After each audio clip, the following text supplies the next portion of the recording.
So, good afternoon, everybody, and welcome to the European Commission's press room. Thank you also for following us live on Europe by satellite. Today is Monday, the 13th of March. The College of the meeting of the heads of cabinet of the European Commission commissioners is still ongoing, so this is why, exceptionally, I will not be in a position to confirm to you what is on the agenda of the College tomorrow. Like always, we will communicate to you about the agenda items once this meeting is finished, which would be shortly, so keep your channels of communication open. We will communicate on social media, through media advisories, and so on. What I can already tell you is that this is going to be a busy week. As I already told you, the week before, we will have two college meetings, one today and one on Thursday, because we have a large number of items pertaining to competitiveness and other issues. So be ready for a heavy week of press conferences and technical briefings. And this is also why I would like to remind you of a way that we have introduced to facilitate your work in such very busy weeks. You may remember we already informed you in March that we have, in agreement with API, decided to allow you to extend an invitation, a personal invitation to a technical briefing that we organized to a colleague from your news outlet, so that you can spread the work with an additional colleague in such very busy weeks. So this is, of course, limited to journalists that are accredited to the EU institutions. So if you are accredited and if you receive an invitation to a technical briefing that we organize, you can forward that to another colleague who can follow it on your behalf if you need to cover several items in the same week. So if you have additional questions about how this works, do feel free to reach out to our colleagues in charge of accreditation. Right. Now, je passerai au français pour So let me switch to French. Let me just remind you that a meeting of the Eurogroup will be taking place this afternoon.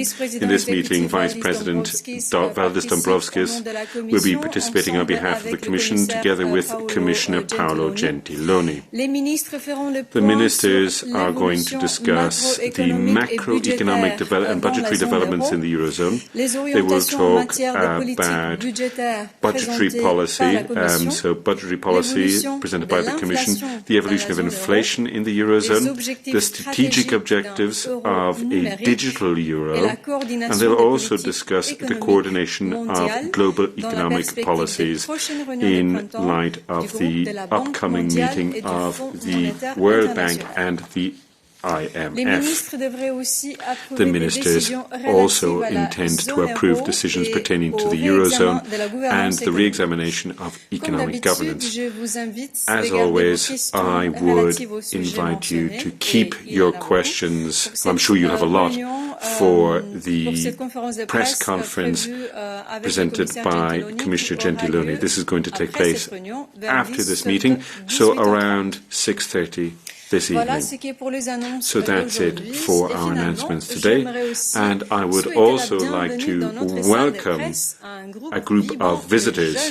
So this is a young group of visitors who is with us today in the framework of the Erasmus program. And that really fills up the press room. And it really reduces the average age as well here. So I'm very happy to see that. So that was it for our announcements today. And let me open the floor for questions. David, please go ahead. Yes, thank you, Dana. During the weekend, there was another tragedy at sea, 100 miles from Libyan coast. 30 people, even kids, died in the sea. I'm wondering, first of all, why President von der Leyen published a tweet on Cutro tragedy, but not on this one. My second question is on what was not done by people that received aid from the EU to save people at sea. I know that search and rescue is a very complex issue. I know that it's not your competence. I know that you have an holistic approach. I know a lot of your lines. What I don't know is you have paid for Libyan Coast Guard vessels, quite a huge amount of money, tens of millions of euro, via Italy. The Italian authorities yesterday published a press release saying that the Libyan Coast Guard didn't intervene in the search and rescue because there was no vessel available. Is it normal? Where were the vessels paid by the EU to save people at sea? Thank you. Thank you very much for your question, David. With regards to our support to Libya in general, I will give the floor to Anna, though I doubt that she can tell you why a boat was missing at a specific point in time to support and to rescue migrants in distress at sea. So that is, of course, a question of an operational nature which is impossible for the Commission to answer. With regards to your first question, it is indeed true that President von der Leyen tweeted as soon as we were aware of the tragedy of the Italian coast about 2 weeks ago. It is true that if we tweet or if we don't tweet or if we issue statements or if we give interviews or if we speak with our counterparts about this, the idea that every life lost at sea is a life too many and that we all need to do everything that we can in order to avoid this from happening again is always on the President's mind. So it doesn't mean that we only when we tweet or when we issue a press statement, we are working towards something or we are thinking about something. So again, I repeat, every single life lost at sea is a life too many. On the specific circumstances or anything else that Anna can tell you about Libya. Many thanks. I think, as you mentioned, Anna, it's not obviously for me to mention on the specific circumstances in the sense that I do not have information of where boats are located exactly, whether it's on the EU side or on the Libyan side. So maybe just to clarify that point. But as regards to EU support to Libya, I mean, yes, you know that part of our fundamental support is to help stabilize the situation in Libya. But obviously, we're also stepping up support when it comes to try to enhance the border management capacities of Libya, precisely because we see that not always, or maybe in not every case, Libyans have all the means, or they could need reinforcement of their capacities. And you will be, you will recall that recently there was the first additional boat that was handed over in Italy as part of the UTF border management program. So more boats will be forthcoming. I do not have yet timing announcements to give you. But yes, clearly we see that there's a need to reinforce the capacities. And maybe just to recap, when it comes to the issue of the boats, you know that so far 3 rehabilitated boats that were belonging to the GACS had previously been, six boats rehabilitated had already been delivered. They were belonging to the GACS and they have been rehabilitated in the framework of the UTF program, precisely to make sure that they're trustworthy at sea, these vessels. You know that the GACS are in charge of the internal waters of Libya, and the additional new boat that was handed over is intended for the Libyan Coast Guards, and again, more will be coming. So 2 additional new boats and some further rehabilitated boats. David, go ahead, follow up. We a double follow-up, if I may. One for you, Anna. The point, better than me that the boats are not for search and rescue, but for interception of migrants. The problem is that they do not search and rescue. They do not rescue. They intercept. So when a ship, like during the weekend, is in distress, they do not intervene. That's the reality.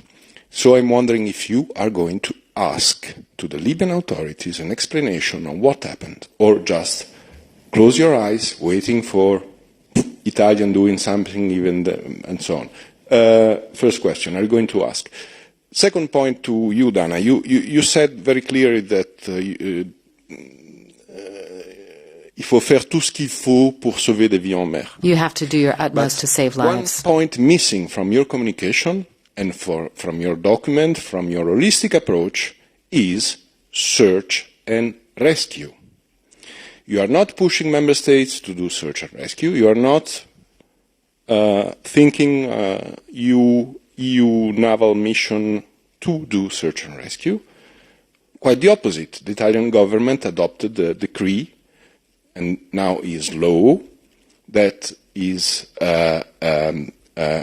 hindering the activity of NGOs' vessels, and you have decided not to intervene on this decree, even if there is a ruling by the European Court of Justice on another case, which is quite clear on the activity of NGOs' vessels, even if there are some doubt on other topics of the decree, as the pre-screening procedure, even if a boat is blocked in an Italian port, and it was a boat operating in the area where the accident happened during this weekend. So, search and rescue is part of your holistic approach or not? Thank you. Thank you very much for this. Perhaps I give the floor first to Anna to answer to your follow-up on Libya, and then I will give the floor to Anita on search and rescue.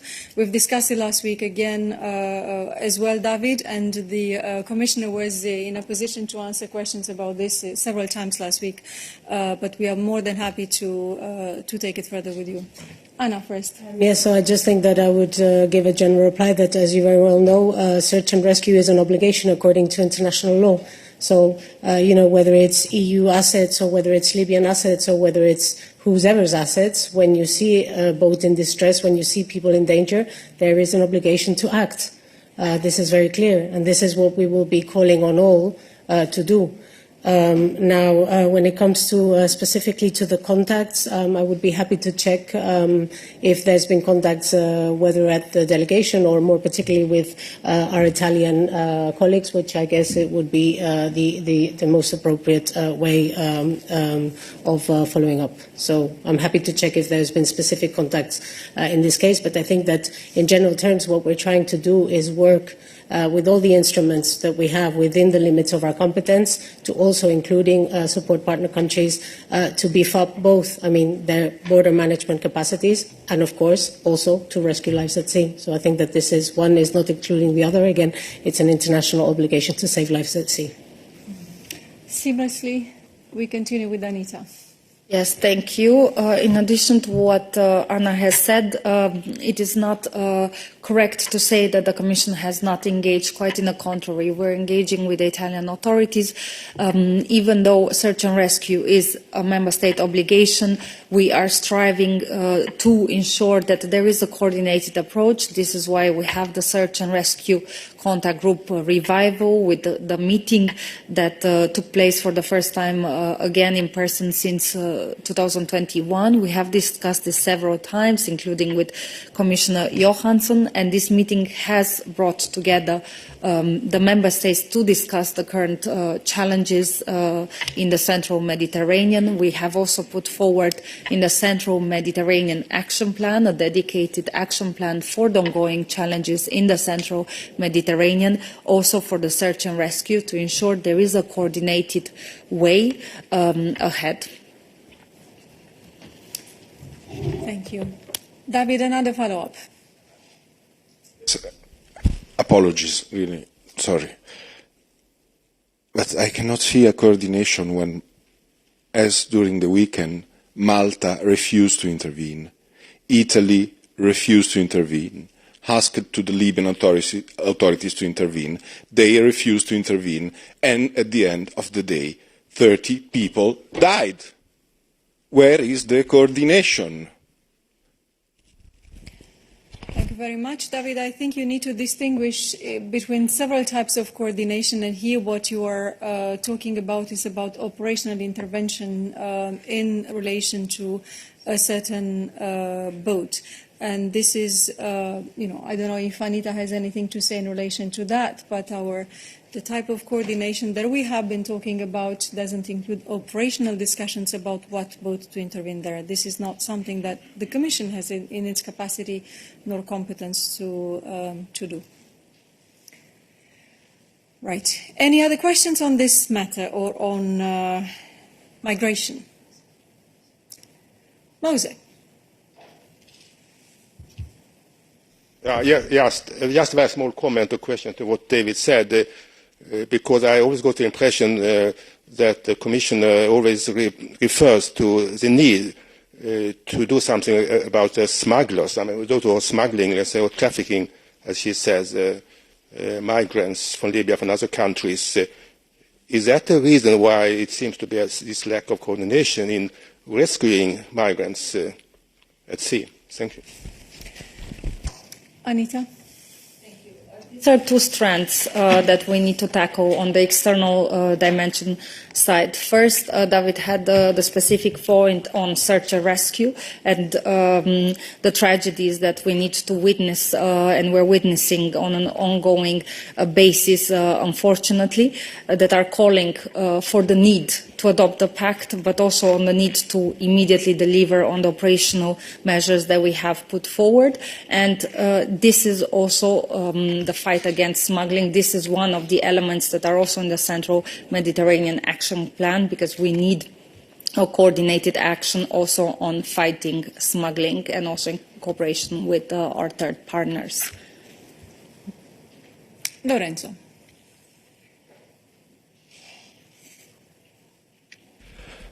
There were quite a number of novelties in the response that the Italian government gave when they met in Cutro last week.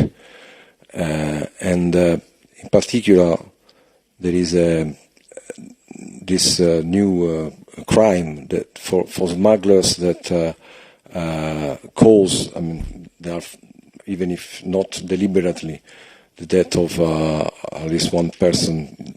There can be 30 years of prison.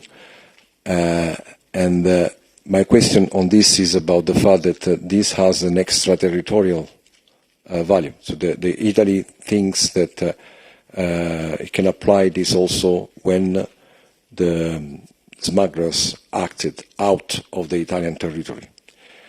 And my question is, how do you see this? Is it possible?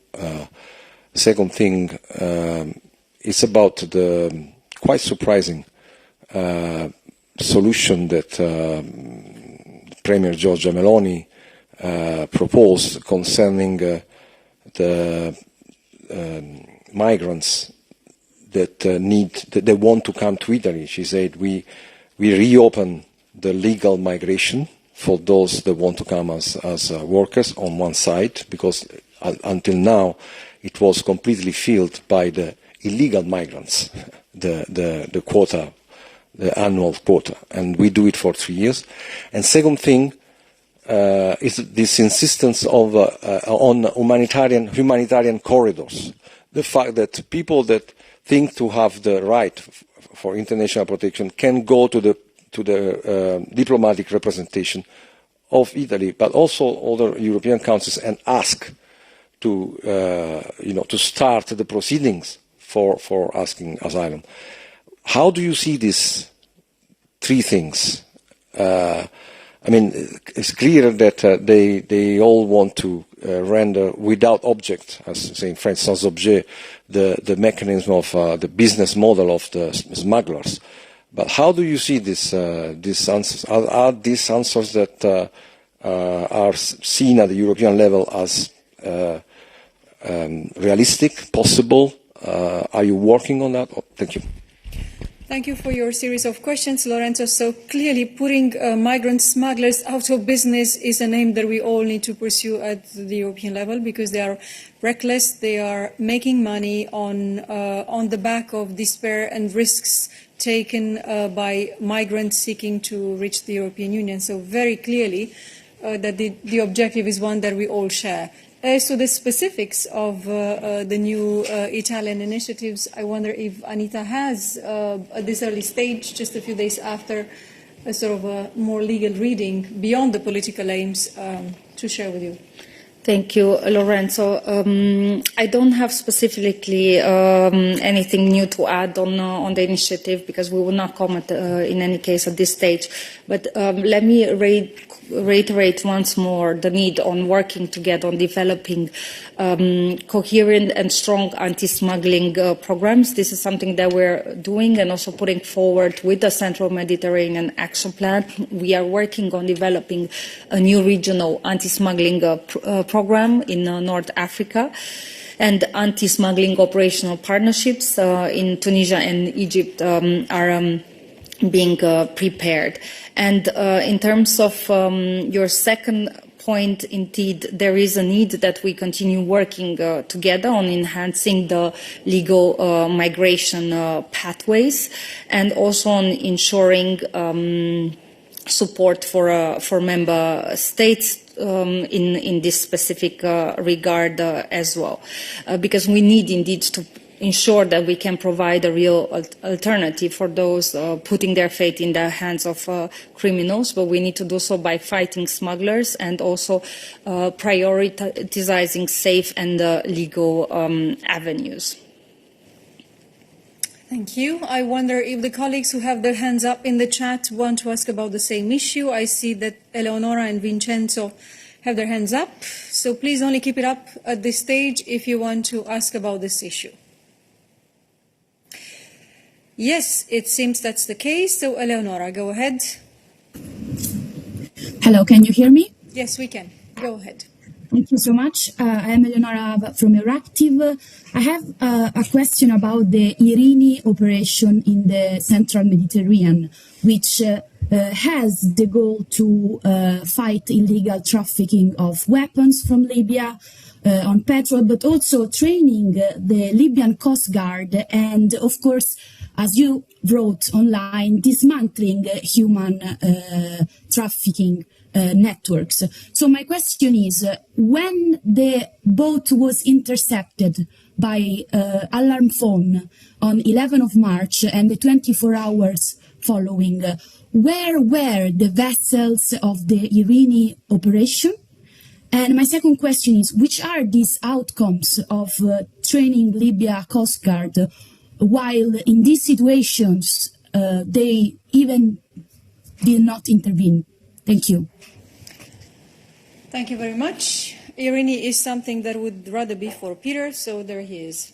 Thank you, Eleanor, for the question, and let me start with a few clarifications. So first of all, Operation Irini was designed and approved by the member states in order to, first of all, enforce the UN arms embargo on Libya. This is the primary task of Operation Irini. Operation Irini has also secondary tasks, among which, yes, it's also to work on dismantling the smugglers' network and conducting, when necessary, search and rescue operations, as any other vessel under the sea, international law of the sea. Operation Irini cannot operate in Libyan waters. The search and rescue actions and operations in Libyan territorial waters are allowed only for the vessels of Libya, not for the Operation Irini. So, and the other thing is that Operation Irini, the vessels of Operation Irini, are patrolling only in a specified area which was determined by the agreement of all the member states. And this area is not where the main migratory routes are running through. Thank you. Eleonora has a follow-up question. Go ahead.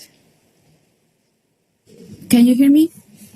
We can, Eleonora. Go ahead. Yeah, sorry. I just want to point on the Libyan waters. I mean, it was not on the Libyan water. It was in the SAR Libyan waters, which is not it's not national, it's not Libyan waters, it's international waters. It's just a SAR zone. Otherwise, Italy could not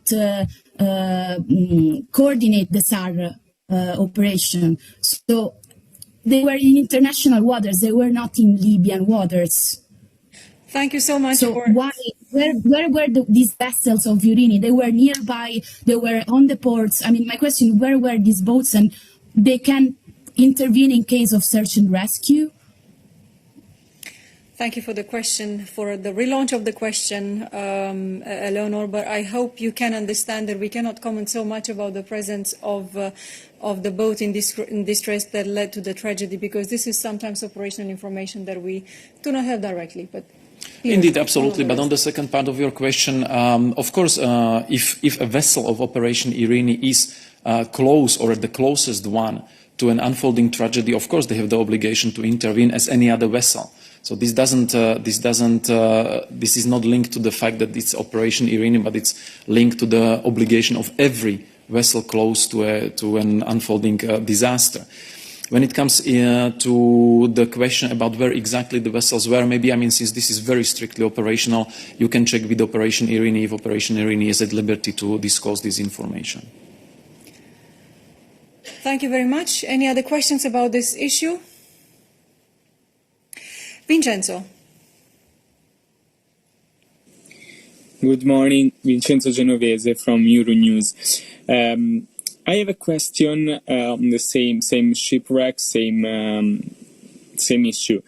The Italian Coast Guard denounces the inactivity of other maritime rescue and coordination center, namely the Maltese one, I guess, given that Libya has no center. Vincenzo, I was trying to communicate with you to ask if you are trying to put a camera and you don't succeed, or if you have another issue. Because you are aware that you need to have your camera on in order to ask questions remotely. Okay, I'll try to fix it up. We give you a few seconds. It normally works. Let's see.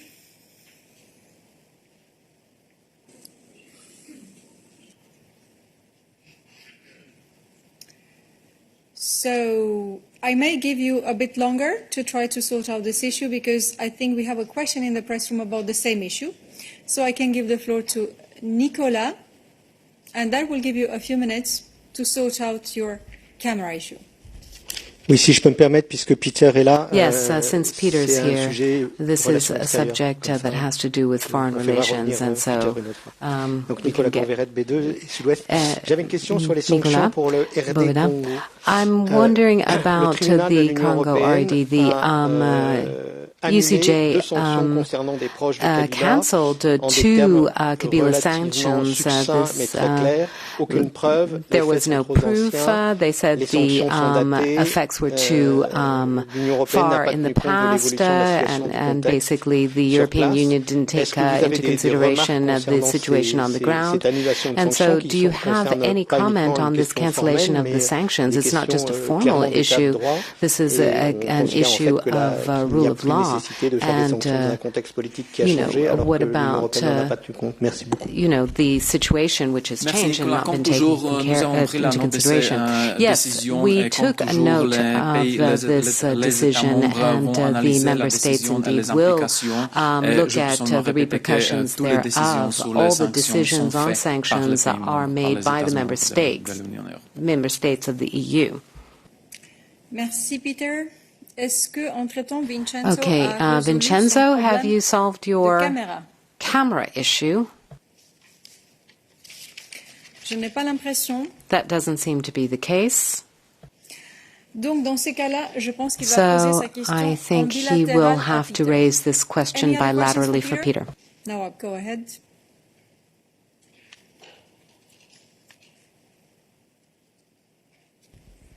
Thank you, Dana. I have actually two questions on foreign relations. The first one is that last week, Saudi Arabia and Iran agreed to resume their diplomatic ties, and that through China mediation. Now, this was recognized by the International Committee, China's role, including the UN. And I saw your statement on this. The EAS welcomed this move, but there was no mention of China's role in this. So, first of all, were you surprised by this unexpected move? And secondly, how do you see China's role now after this development in the Middle East? Will it be a more active role, more influence in the region, or what do you think about it? Thank you. Thank you, Nawab. The first part of your question, I would say the European Union is always encouraged when we see signs of normalization of relations. That's very important because this is what the world nowadays needs more than anything else, that there are no more frictions but more reconciliation, more normalization. So in this sense, the European Union has welcomed the announcement about the re-establishing of diplomatic ties between Iran and Saudi Arabia. We appreciate it. We acknowledge the diplomatic efforts leading to this important step. And on the second part of your question, well, I mean, China is an important international player. China is a permanent member of the UN Security Council, and as such has a special role or special position, but also a special responsibility to contribute to the defense of UN Charter and to the respect and upholding of international law. And in this context, we urge China repeatedly to use this role in efforts to make Russia to stop its illegal aggression against Ukraine. And in the same way, we expect China to use its possibilities and responsibilities it has to contribute also to solving all the other global problems around the world. So the recent example of China's role in the facilitation of an agreement aimed at re-establishing the diplomatic ties between Saudi Arabia and Iran shows that China can contribute to stabilization of regional tensions in a positive manner. Thank you. Nawab, you have a follow-up question? It's a second question, actually, that last week the UK, France and Germany, the so-called E3, decided to shut down this Instex mechanism, which was created in 2019 to facilitate trade with Iran. So can you tell us something about it? What is your reaction to this? Thank you.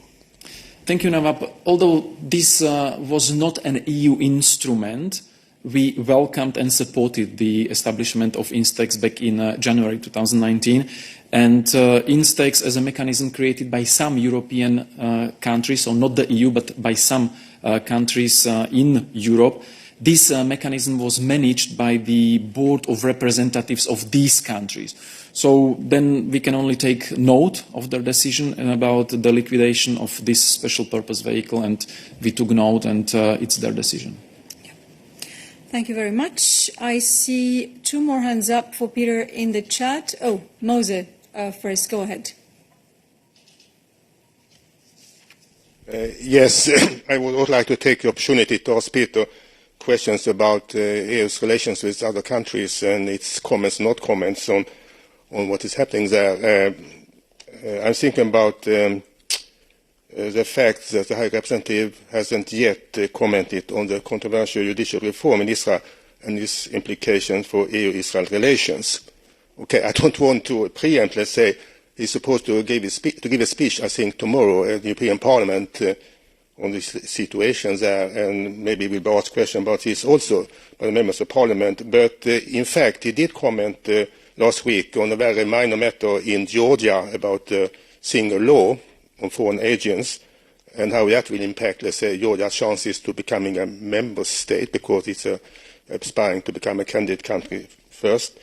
And he will have a much more important issue about the whole set of far-reaching let's say, reforms which are in Israel, which might have serious consequences not only for the country's own, let's say, rule of law, but also from what EU, I think, cares very much, and that is, of course, the peace process and the situation in the West Bank. And there we know that the High Commissioner has recently, and also you as spokesperson, let's say, commented and condemned, let's say, this vicious circle of violence in the West Bank.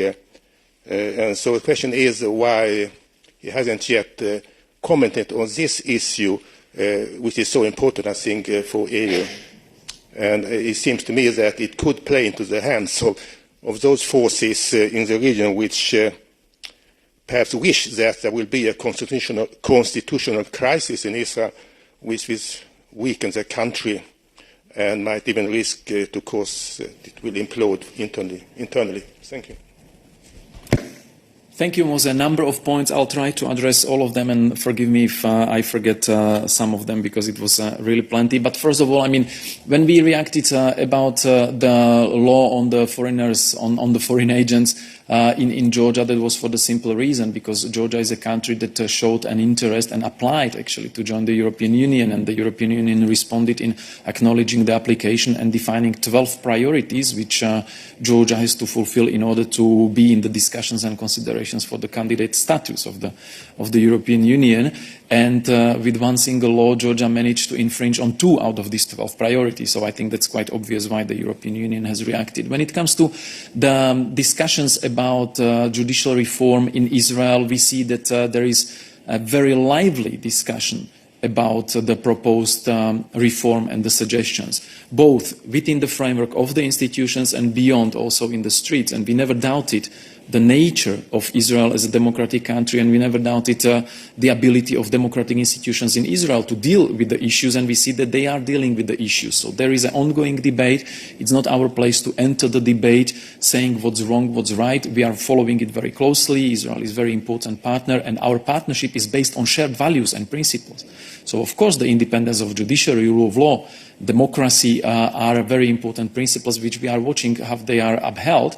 But as I said, we are not entering ongoing discussions which have not been concluded and about which there is a very, very lively discussion ongoing in the framework and within the framework of the existing democratic institutions. Yes, indeed, High Representative is scheduled to speak in the European Parliament plenary debate tomorrow about Israel and all the other issues. And if I got it right, you said, why didn't we react to the spiraling violence? I think we reacted to the spiraling violence a number of times over the last few weeks. I would like to draw your attention to the EU27 statement, which HRVP issued in the name of all the 27 countries last week, where we are addressing exactly the spiraling of the violence, which is unacceptable. The European Union, all 27 member states, called all the actors to de-escalate, condemn the violence, the terrorist attacks, the incitement, the expansion of illegal settlements. So I think the European Union has spoken on a number of occasions and very clearly and loudly. Follow-up, Mose? Yes, a very brief follow-up.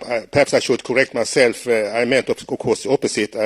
I was meaning, I wanted to say, of course, that the Action Service has reacted and commented several times on the spilling violence and the vicious circus of violence on the West Bank and so on. That's a fact. We know that. And that's exactly the reason why I could expect that the Action Service would also, let's say, comment on this judicial reform, because if it is implemented, it will make the perhaps situation even worse. It will have implications for the situation in the occupied territories. So maybe the High Representative, if he doesn't want to comment, let's say, publicly for diplomatic reasons, he could perhaps do it behind closed doors by visiting the region. Thank you. Of course, we have regular interaction with our partners to convey our messages, expectations, or views behind closed doors. This is what diplomacy is about, and there are many ways how to do it. It doesn't have to be a statement. It doesn't have to be a visit in person. There are phones. There are diplomatic missions on the ground. So I think our Israeli partners know very well about our expectations, concerns when it comes to a number of issues. But again, short recap, when it comes to the ongoing debate within Israel about the judiciary reform, this is an ongoing debate where there was no result, there was no final decision made. So for us, it's not to comment on this. For us, it's to follow closely and hope that the democratic institutions in Israel will be able to deal with this issue. Thank you, Peter. A few more questions for you. There were 3 in the chat, which I'm bound to take first because they were waiting for a long time. So first of all, Veihua, go ahead.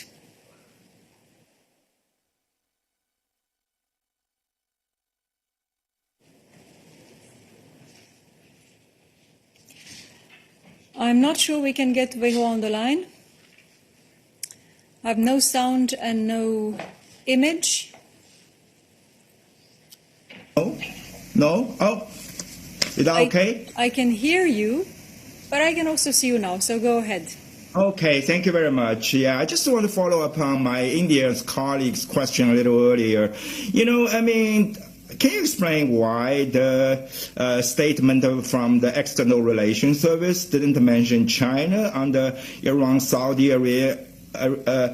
Arabia's resumption of diplomatic ties? Because even the UN Secretary General Antonio Guterres, praised China's efforts. So, I don't know what's the reason. And also, just want to, since you mentioned your hope for China's role in the Ukraine-Russia conflict, and actually China made the peace proposal, and the EU has not really responded positively. Even Macron, French president, responded more positively. China was able to mediate Iran, Saudi Arabia exactly because it didn't take side for their conflict. The same reason China thinks it's neutral. Has had a good relation with both Russia and Ukraine. So why don't EU give it a try? It may not be perfect. Thank you. Thank you, Wei-Hua. Peter. Thank you very much. Well, on our statements, I think they are quite self-explanatory. So the statement contains what we thought was appropriate to say on behalf of the EU in a given time on an appropriate on a given topic. So we would not go into the details debating like why something is not mentioned in the statement and why something is there. This is the statement. This is the position of the EU. Take it or leave it. On the second part of your question, well, the Chinese peace proposal, I think it doesn't make sense to repeat the reactions. You heard Commission's President von der Leyen talking about it, High Representative Borrell talking about it. But one element you mentioned is very important. You can be an honest peace broker when you don't take sides. When it comes to Russia, Ukraine, China is actually taking sides. China refuses to acknowledge who is the aggressor and who is the victim. China is putting at the same level Ukraine, which is under brutal, illegal attack in violation of the UN Charter, exactly the same charter China claims to protect as a permanent member of Security Council of the UN. So this is already one thing which is debatable in the Chinese attitude and Chinese proposal. Secondly, China is not really deflecting from the Russian narrative about the misleading narrative about this aggression. Sometimes multiplying and echoing the Russian reasons about the so-called genocide and encroachment by the NATO and similar nonsense. So if you want to broker peace, then of course everyone is welcome to broker the peace. First of all, needs to be accepted by the two parties involved. And as you have seen until now, Russia remained very cold and ignorant to any meaningful peace proposals. Instead, Russia is escalating and escalating and escalating in its atrocities against the Ukrainian civilian population and Ukrainian civilian infrastructure. But of course, any country is welcome to do as much as they can in order to bring the peace, because peace is urgently needed, and whoever can exercise their influence on Russia should do so, so that Russia stops this inhuman illegal aggression as soon as possible. And China has the leverage as a permanent member of the UN Security Council. Thank you, Peter. I think, Wei-Hua, you have a follow-up question. Let's take that. Yeah, I just want to follow up, because I know President von der Leyen's position, but actually, if you look at President Zelensky's comment, he was actually more positive about China's peace proposal. Also, China's stance is not really different from that of India, Indonesia, South Africa, many countries. So does that mean EU will reject any future mediation by India, South Africa, Indonesia, all those countries who, of course, have not condemned Russia as EU expects? Thank you. Thank you, Veva. Actually, it's not many countries that didn't condemn. It's 141 countries. The big majority of the UN member states have condemned the illegal Russian aggression and called on Russia to stop this brutal aggression. The countries which abstained are only in their minority. It's a few dozens of countries, between 20 and 30, who abstain, and the countries who are supporting Russia and vote with Russia are between 5 and 7 in the UN. So let's get the numbers straight and the proportions straight. Second of all, it's not up to the EU to endorse any potential peace brokers. Of course, we welcome and support any peace efforts by anyone. We are not party of this conflict, although Russia tries very hard to involve us. But this is something, the peace talks are something for the Ukrainians and Russians first of all. And as I said, until now, despite the number of peace initiatives, let's take also the one from China, Russia's response is unconstructive, and Russia's response to any effort by the international community or its members to bring peace or to bring both parties to the negotiating table is just further escalation. Because for peace you need two, for war you need one. And Russia is not ready to stop its ongoing slaughter in Ukraine and its ongoing illegal actions in Ukraine. So when the moment comes that Russia will be able, then we will see any kind of peace efforts unfolding. But at this stage, it takes two for peace negotiations. Very important is how Ukraine feels about possible facilitator or negotiator. But on the other side, you need also Russia to be ready to come to the negotiating table and to discuss peace instead of continuing with the ongoing killings and destructions in Ukraine. Thank you. I see two more questions in the chat for Peter. Is it about the same subject? Right, so then I will give the floor to Angela. Yes, thank you. I don't know if it's for Peter because it's foreign affairs, but it's more on von der Leyen and their trip to Washington. So, can I go on? Yeah. Okay, the EU Council is asked for an opinion from their legal offices to check if the European Commission has exceeded its mandate by publishing the joint note with Biden last Friday.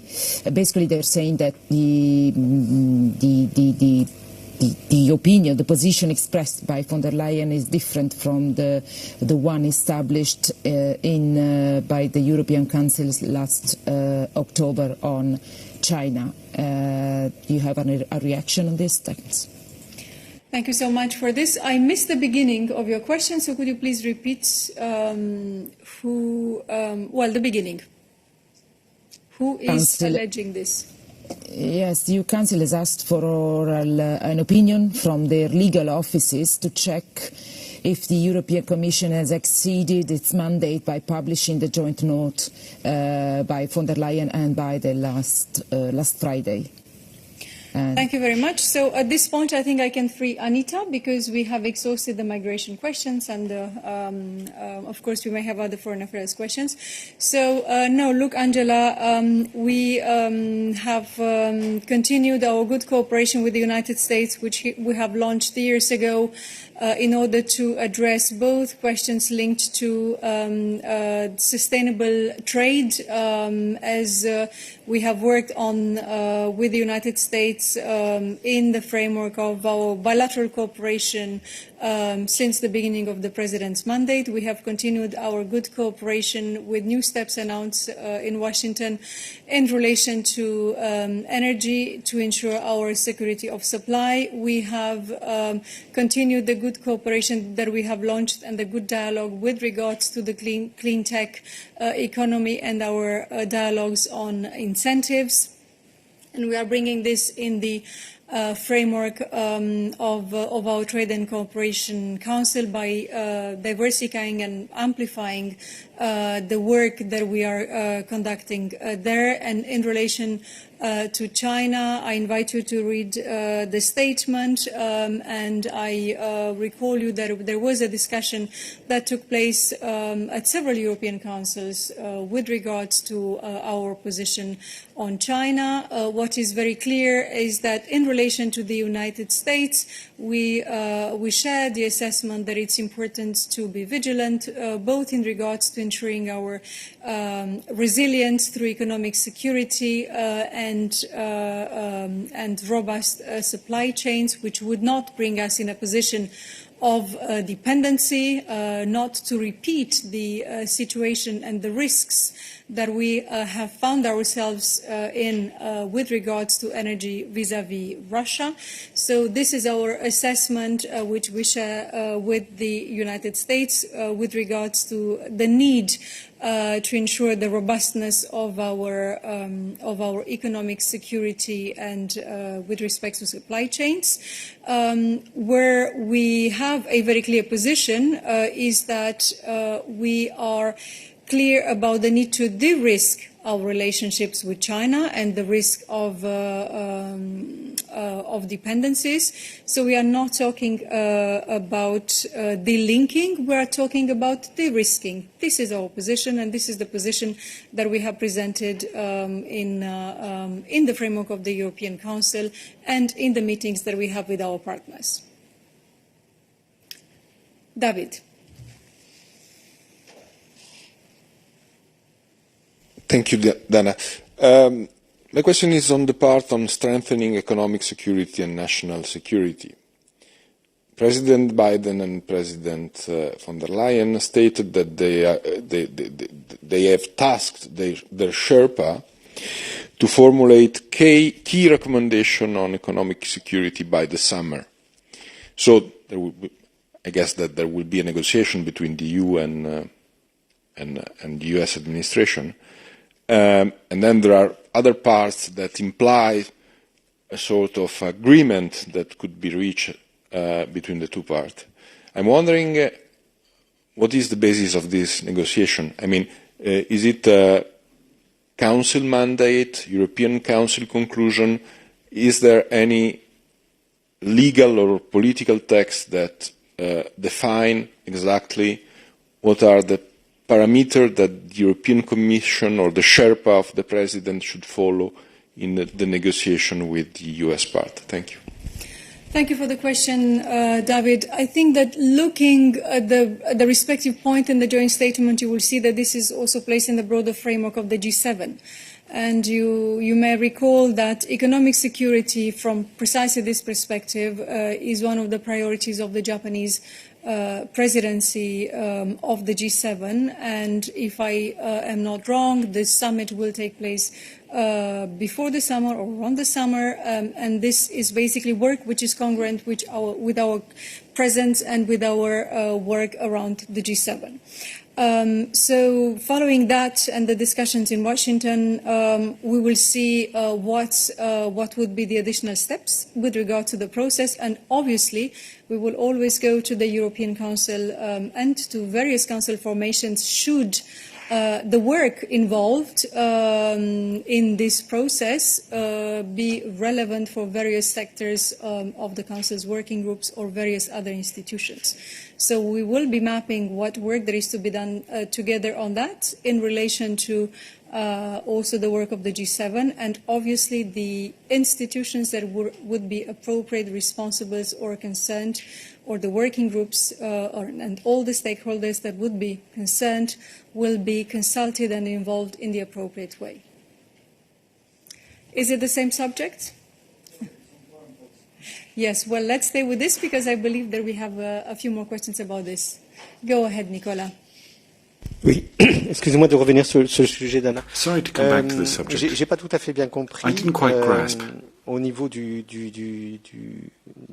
l'expression de la présidente von der Leyen, President von der Leyen said, être en totale ligne does she feel to be fully in line with what the delegations of the 27 member states have said on China? Did she consult them? Did she give them the text of the declaration beforehand? Were there prior consultations before this European declaration was made together with the US?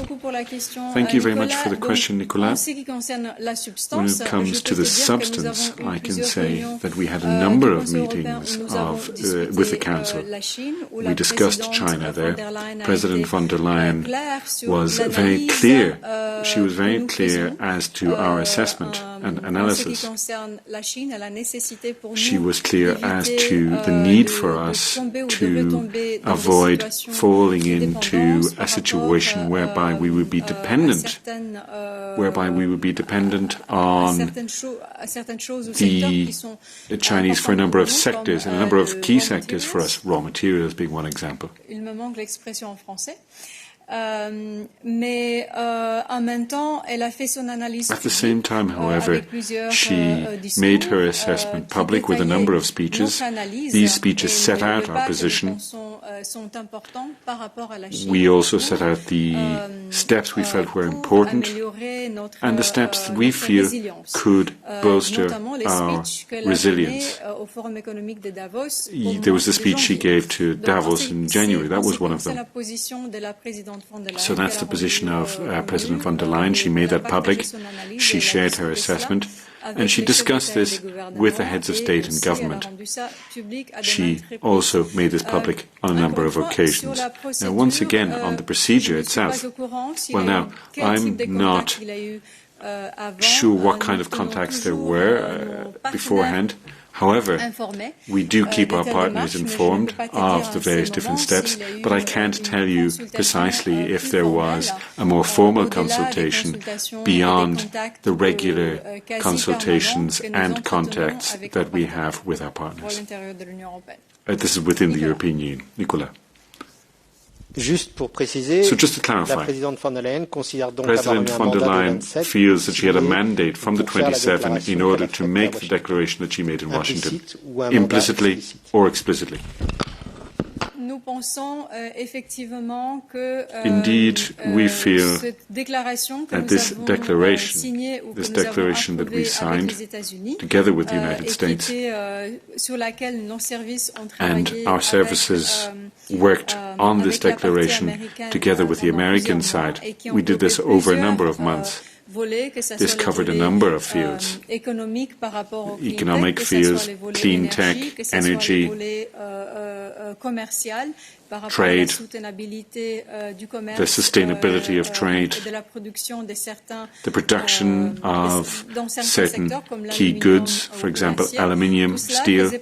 All of the things that I've listed were part of a background work that we carried out, and the member states were kept informed of the various different developments on these sectors. When it comes to China specifically, and of course that's the origin of the question, let me repeat that we are confident that on the basis of discussions that we had with the Council, we are confident that our approach on this assessment and the various different steps we have to take together with our partners, and also in the context of international organizations like the G7 or the G20 where relevant, we are confident that all of this is part of a strategy that we shared together with our European partners.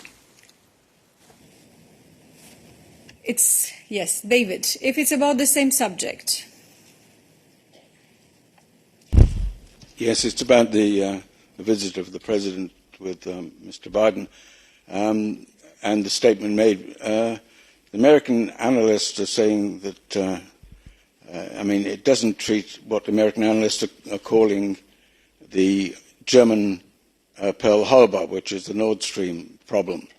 If it's a problem for Germany, it's a problem for Europe, European Union. The American sources are saying that there are three sorts of agencies involved, American agencies, and the information is coming from American agencies, the Norwegians, and now the Ukrainians. So I'm wondering what was discussed between the President von der Leyen and Mr. Biden. Thank you so much for the question, David. With regards to Nord Stream 2, what is very clear is that that incident is the subject of investigation by investigations by member states' law enforcement authorities. Yes, there are various speculations in the press about who may have caused the blast and why, and that has been the subject of many discussions and many questions here in this press room. Allow me to say that we will never take a position or comment on anything regarding who may have done that before we see public statements and the result of the investigations by the law enforcement authorities of the member states which are in charge of that. In the absence of such a report put on the table by those conducting the investigations, we are never going to express ourselves or express any position or venture into any discussion with regards to that. I have nothing to inform you about with regards to this subject being discussed in Washington at this stage. David. Logical to most people and common sense that if a lot of Americans who are well informed are saying the Americans involved, you would ask the person who's the president of the United States what he knows about it. So you're saying that this question wasn't raised at all with Mr. Biden? I'm telling you that I have no information about this question being raised in Washington last Friday. Any other questions about this? Go ahead. It's still for Peter, so you can go ahead, yes.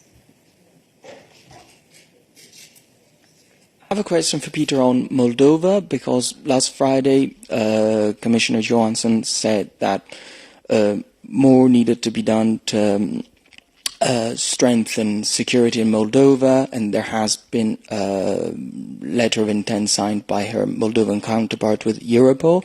So I wanted to ask whether, in light of the recent events over the weekend, if you could provide any more details on what the EU is doing to strengthen security in Moldova, and whether we should expect any measures against the oligarchs who are accused of operating on behalf of Russia.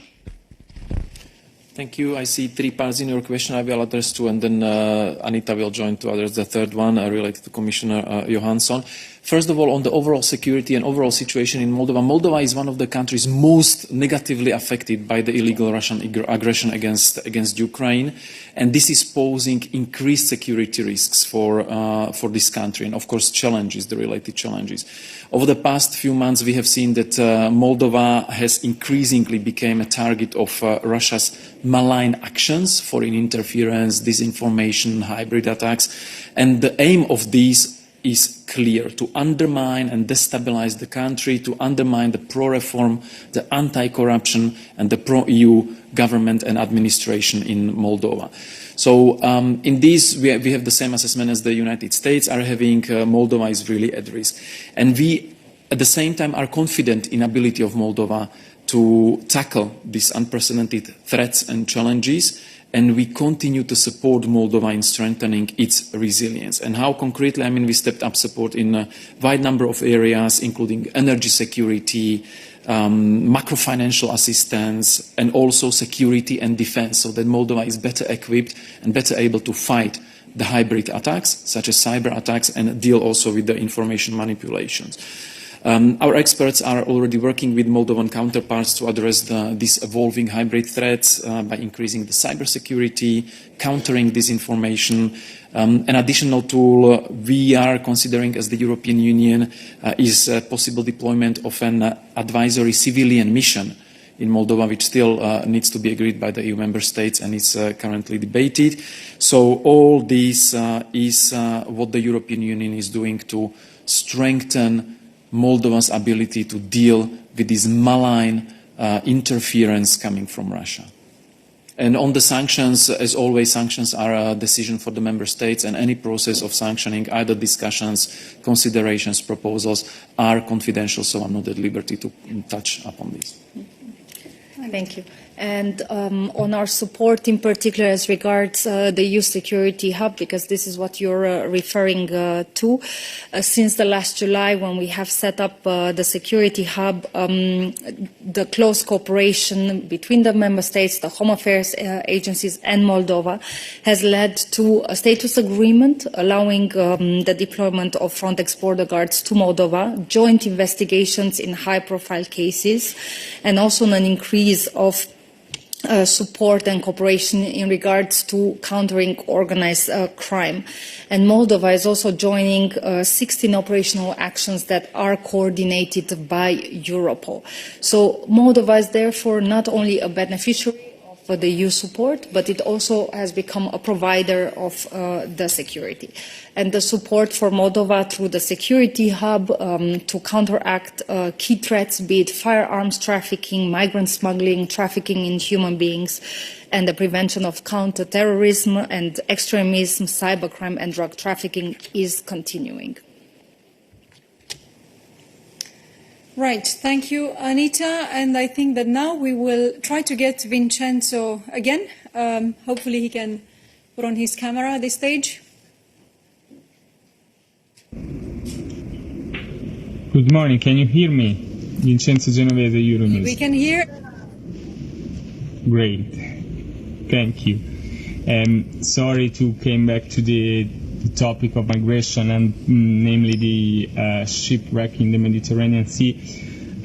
The Italian Coast Guard denounces the inactivity of other maritime rescue and coordination centers, namely, I guess, the Maltese one, given that Libya has no center. So my question is, are this kind of operational problem discussed in the search and rescue contact group? Or what is this contact group exactly for, if not to discuss this coordination between member states, maritime rescue and coordination center? And second question, maybe not so unrelated.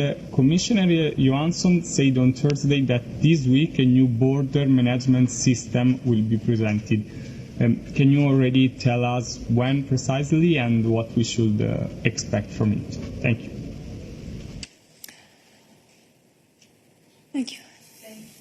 So I'll start with the latter one because there will be an announcement on this regard with the press point, so we cannot go too much into the details. And on the first point, if you are looking into the search and rescue contact group, this is indeed a coordination contact group that is supposed to gather member states, authorities, also all relevant maritime authorities and also NGOs. And the strand of work is supposed to look into the operational matters in terms of the coordination at the sea. Also, the meeting of the search and rescue contact group on the 31st of January identified the need to work on 4 main groups and topics which refer to the improvement of the situational awareness in the central Mediterranean, the need to enhance the cooperation among competent authorities on the search and rescue, having a better overview on the law and practices concerning private vessels involved in search and rescue, and possible engagement with the International Maritime Organization. Thank you. Any other questions for Anita or Peter today? No. Thank you to both of you. And any other questions for other spokespeople today? Yes, go ahead. Yeah, I had a question on the recent revelations on the Director General of DG Move. I wanted to ask whether the Commission President still had confidence in the Director General.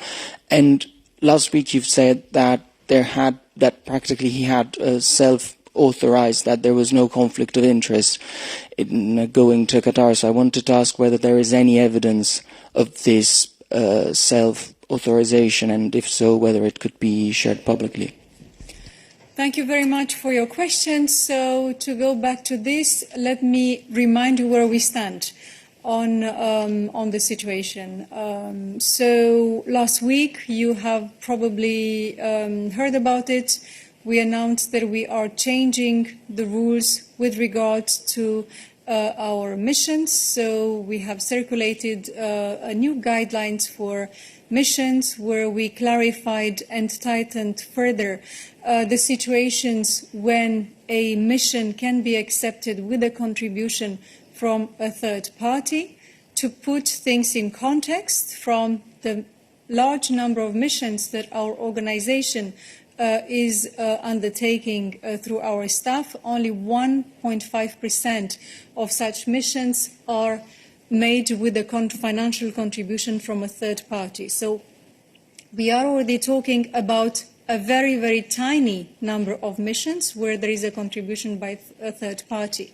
But with the decisions that we announced last week, we have tightened and reduced even more the possibilities for accepting a mission that is covered at the expenses level by a third party. So now it would only be possible for Commission staff to accept missions paid for by third parties outside the European Union if they are in the framework of an international organization such as G7, G20, or for teaching at a university, whether private or public. And in the European Union, such missions would only be accepted if they are paid for by the authorities of our member states. So this is already a very clear tightening and a further clarification of the guidelines on when such contributions by third parties can be accepted. And those rules apply with immediate effect.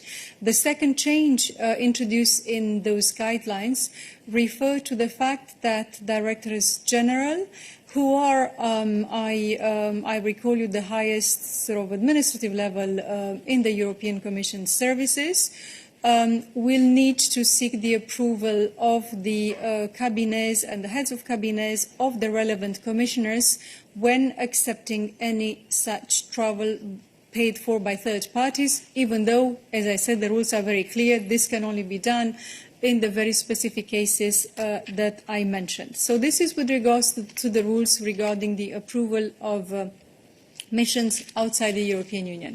With regards to the case of Mr. Hololei that we spoke about last week, indeed, we have shared the information that there was a number of missions that he performed outside the European Union where there were contributions by third parties, and according to that system in place at the time, he assessed himself that there was no conflict of interest that was involved in that mission.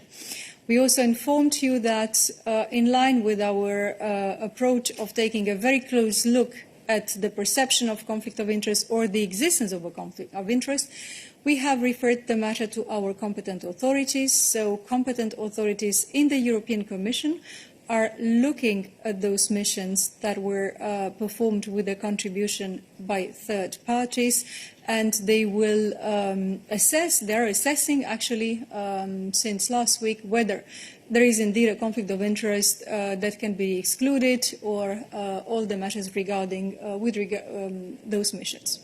So obviously I'm not going to tell you anything, I'm not going to jump to any conclusions before having the assessment of the competent authorities in the Commission regarding the circumstances of those missions, the context of those missions, and so on and so forth.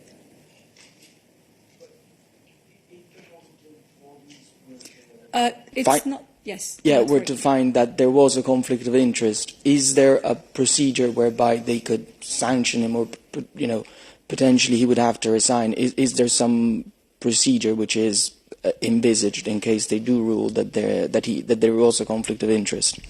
So as I said, at this stage we are at the level of assessing the facts, the circumstances and the context with regards to those missions. Now, anything that is related to our staff is in the staff regulation. So I cannot jump to conclusions and I cannot anticipate what the results, the conclusion of this assessment will be, but the appropriate steps will be taken depending on what the competent services in the Commission will find in relation to this matter. But I invite you to read the staff regulations. Balázs can even indicate to you the relevant articles which pertain to steps that are taken in various cases for your understanding of the rules that apply to us as they apply to all staff of the European institutions. Right. Any other questions about this? No other questions about this. So then we changed subjects again. And David, you had your hand up. Thank you, Dana. It's not about this. It's about Qatargate, or should say Qatar, not Qatargate. According to a story published by the New York Times, Qatar paid $25 million to the ILO, the International Labour Organization, on the basis of an agreement signed in 17, if I remember well. This amount of money was not disclosed by neither Qatar, neither the ILO. My question is on ILO, because the Commission has used ILO as a gold standard to prove that Qatar was making good progress on labor issues. I recall the Vice President Skina's press conference after the Qatargate, mentioning the ILO, his tweets from Qatar saying that huge progress were made, blah, blah, and so on. And today we have this situation where ILO is in a quite serious risk of a potential conflict of interest. Have you assessed your collaboration with ILO on Qatar, and have you learned any lessons on this issue? Thank you. Thank you for your question, David. So I think that I would certainly not use the expression golden standard or anything. What I would say is that it is ILO's job and mandate and mission to look at working standards and the labor situation in the countries worldwide. It is an international organization which has a very specific mission, and we are, of course, bound to cooperate with it, and we are bound to see what assessments that organization makes in relation to countries worldwide. And this is precisely what we have been doing in relation to all the countries, including, as you mentioned yourself, Qatar. Now, obviously, we have cooperation with ILO. We have representatives at the ILO, and we would raise any relevant issues in relation to the situation in Qatar, as we raise issues in relation to the situation elsewhere with the ILO. It's very clear that it's important to work with such organizations which are paid for, mandated, and tasked with a certain collection of data and observation of practices, and they are tasked with producing assessments with regards to the situation in any given country in the world, and we cannot substitute their analysis ourselves as the European Commission, and we need to rely on their assessment. But again, this doesn't mean that we are not raising with them issues in case we believe that their analysis needs to be improved, enlarged, amplified, deepened, or if there are doubts with regards to the objectiveness of the data or of the analysis that they have.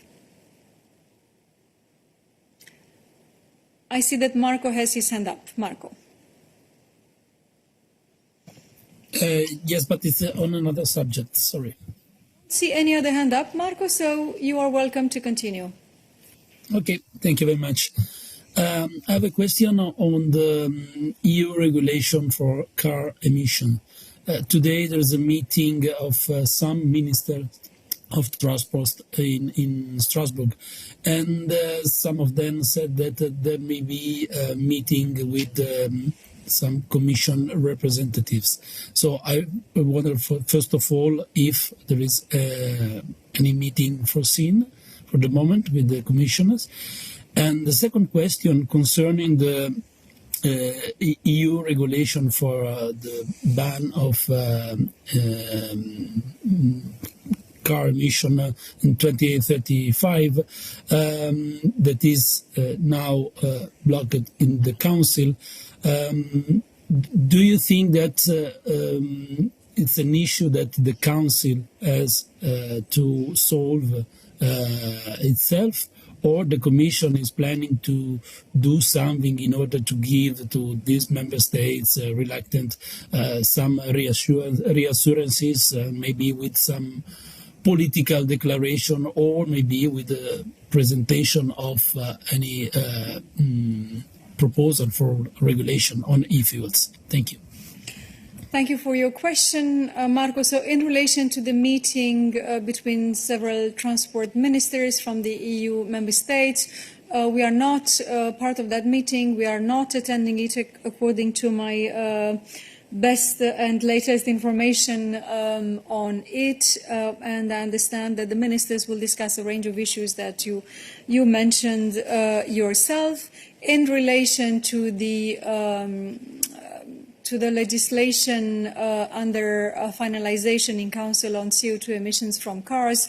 I think that we've been transparency telling you last week that not only are we following this with close interest and keen interest, but we are also ready to provide any clarifications to assuage the latest concerns that were expressed by a member state or a number of member states, and we are indeed in constructive talks with them to find a solution.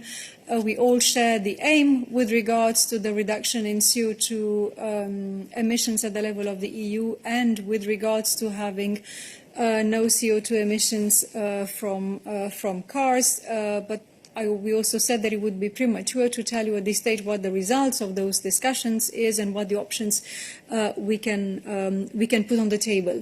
Now, Tim, who's following this more closely, is connected, exceptionally today not present in the press room but connected, and I will give to him the floor to see if there is anything more specific that he wishes to add. Tim. Thank you, Dana. No, you've really said it all. I can confirm that also the information I have is that the Commission is not involved in these meetings between transport ministers this afternoon. And as regards the 2035 zero emissions targets, we are working constructively with the member states to try and get this vote through the Council as quickly as possible. So nothing more to say. Thanks. Thank you, Tim. Any additional questions on this topic? Lorenzo.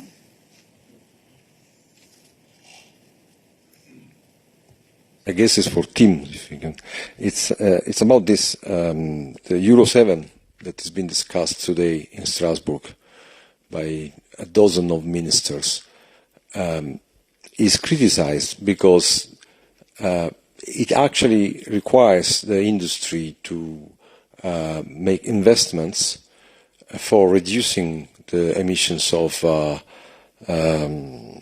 some polluting gases and particulate matter,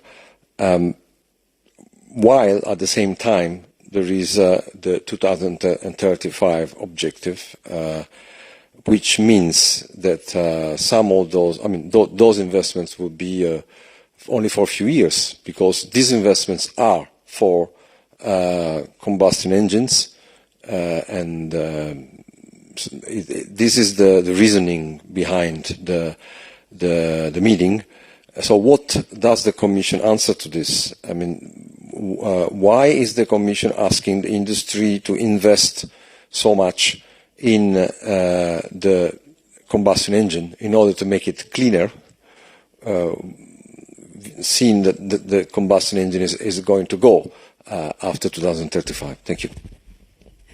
Thank you for the question, Lorenzo. And here is Sonia.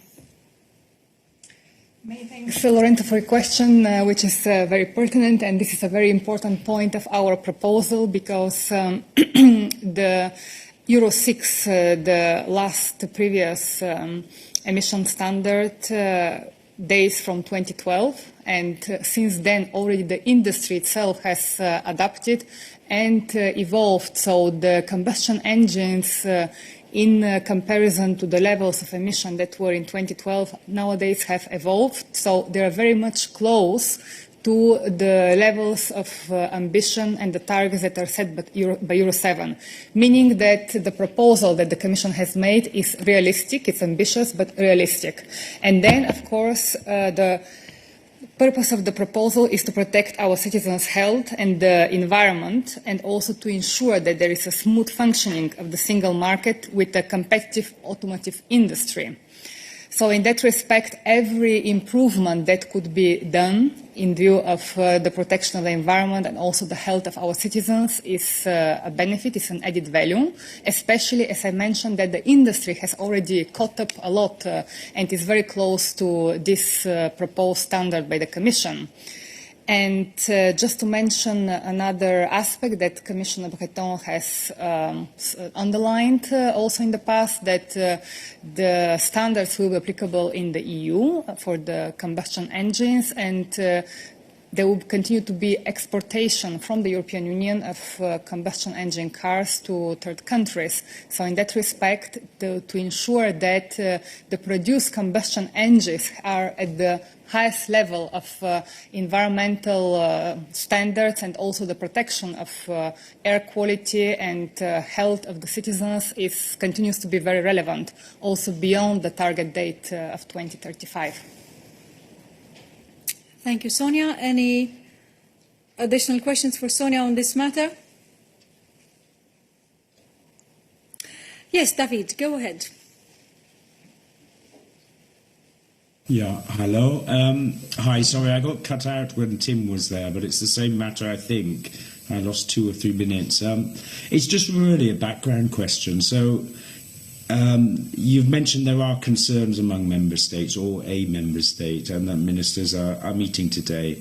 And I was just wondering, totally in background terms and understanding, so if there were to be an agreement between the ministers, that would have to require a change in what's been agreed, yeah? It would have to go back to the European Parliament and be agreed again, yeah? Or could the Commission come out with some explanation or some declaration in terms of e-fuels and CO2 standards that would satisfy everybody? Thank you. Thank you so much. I'm not sure you are referring to the CO2 emissions in cars, right? Yeah, this is CO2 emissions in cars. So there's a recital in the regulation that was agreed, and that recital was deemed by the Commission to be sufficient to clarify that point. And now we're seeing that member states are saying that that's not sufficient, and that they would like to see something else that would allow e-fuels in the future. So my question, once again to repeat it, is whether this would require some new agreement between the Council and the Parliament, or is it enough, purely in background terms, for the Commission to come out with some declaration? Thanks. Thank you so much, David, for asking the question, and I couldn't believe it at the beginning, but now I understand you are asking us to be on background, on the podium, on the record, so that is clarified now. So, now, just to be very clear, we cannot tell you more than we have said in relation to the previous questions. We are having constructive discussions to address the concerns that certain member states raise in relation to that proposal, and I cannot anticipate what I'm going to, what is going to be the result of those discussions and what that might involve. So we are not going to be able to say more on the podium on this today. Any other questions? Yes, Luis, go ahead. That topic is about the Silicon Valley collapse. Yes, it's fine to change topics because we have exhausted the questions in relation to cars and to Euro 7, so go ahead.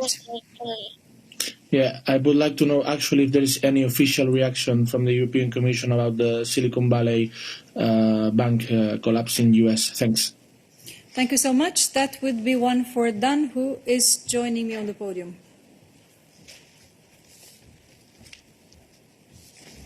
Indeed, thanks, Louise. We are monitoring the situation. We take note of the swift and decisive reaction by the US authorities.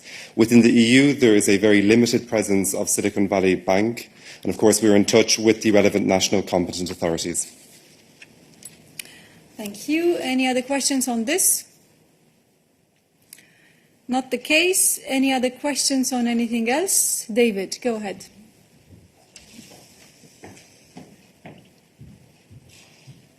Thank you, Dana. It's a question probably for Stefan. on the origin of COVID-19. I wonder whether the Commission's been following the hearings in Congress where Dr. Redfield has been exposing the origins as far as he's concerned. He was the director of the Center for Disease Control in America, and he's a virologist. He explained that the COVID was in existence in the autumn of 2018, and he described how it had been artificially constructed for gain of function, and that it was these contracts were paid for by a number of American departments, Dr. Fauci's NIA, the Defense Department and the State Department. So I wonder if you have any reaction to that, and secondarily, do you have any information whether European laboratories or universities, anything else in the research area are involved with the Wuhan laboratory? Thank you for your question. So on the first one, Stefan.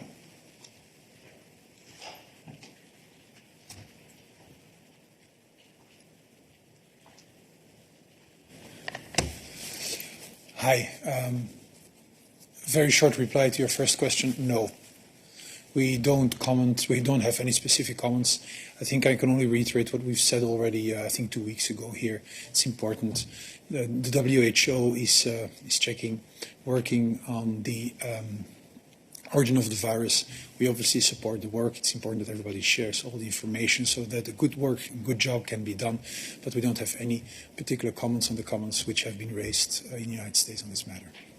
Indeed. And on research, I don't think that we have any information that would be relevant for your question at this stage. Should anything appear, we will share the information with you. Johannes will be on that.